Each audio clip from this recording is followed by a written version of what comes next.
Bon, moi personnellement, je considère que nous avons un sérieux problème. Parce que, en règle générale, les Congolais ont l'habitude de se poser des mauvaises questions aux vrais problèmes. Il ne suffit pas seulement d'aller déposer des candidatures pour voir qu'effectivement nous sommes dans un bon processus. La vraie question que l'on doit se poser, comment la CENI s'est-il constituée? Comment sommes-nous arrivés à voir le membre de la CENI? Quel est le fondement philosophique du processus électoral dans notre pays? Parce que si on veut voir, on veut jauger la qualité du processus électoral par rapport à l'engouement ou par rapport à la participation de l'opposition, on risque de taper à côté. Je sais que le bureau de la CENI devait être constitué de 4 membres venant de l'opposition, 6 de la majorité parlementaire et 5 de la société civile. Si on vous dit que l'opposition n'a pas pris part au processus, cela veut dire quoi? Qui ont été consultés? Qui ont donné leur point de vue? Et d'où tirent-ils, c'est-à-dire le système électoral, d'où tirent-ils les 4 représentants de l'opposition?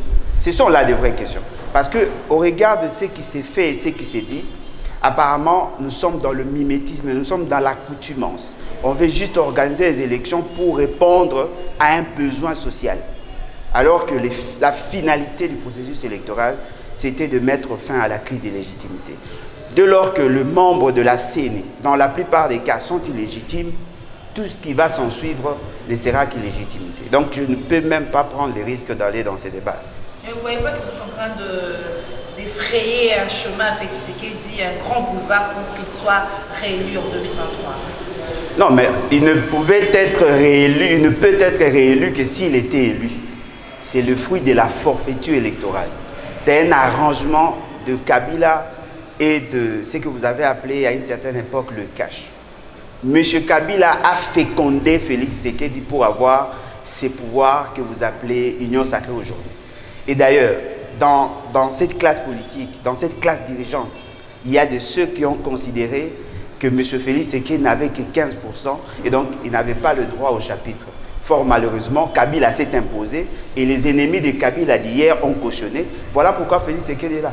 Donc moi je considère qu'il ne sera jamais élu parce qu'il ne sera jamais réélu parce qu'il n'a jamais été élu. Voilà. Mais le comité laïque de coordination appelle à un dialogue pour résoudre la crise en République démocratique du Congo. Vous êtes d'accord avec lui? En partie oui. En partie parce que ça fait partie de notre leitmotiv en tant que politique. Nous pensons qu'il faut effectivement qu'il y ait dialogue parce que nous sommes dans une démocratie consensuelle. Et c'est le constituant qui en a voulu ainsi. Mais nous ne sommes pas d'accord avec eux dans la procédure et les acteurs en présence. Nous pensons ceci, qu'il faille d'abord commencer par la révolution populaire, changer les rapports de force, que le peuple recouvre son droit souverain et après on va convoquer un congrès fondateur où M. Kabila et M. Félix Tshisekedi ne prendront pas part parce que ce sont eux qui ont occasionné la forfaiture électorale. On va présenter une nouvelle constitution, la constitution de la 4e République, parce que la 3e République a échoué. Et c'est par après qu'on va convoquer les élections. Ce qui veut dire que nous ne sommes pas dans la même approche et nous demandons à la population de commencer déjà à s'habituer parce que le monde n'est pas en noir et blanc.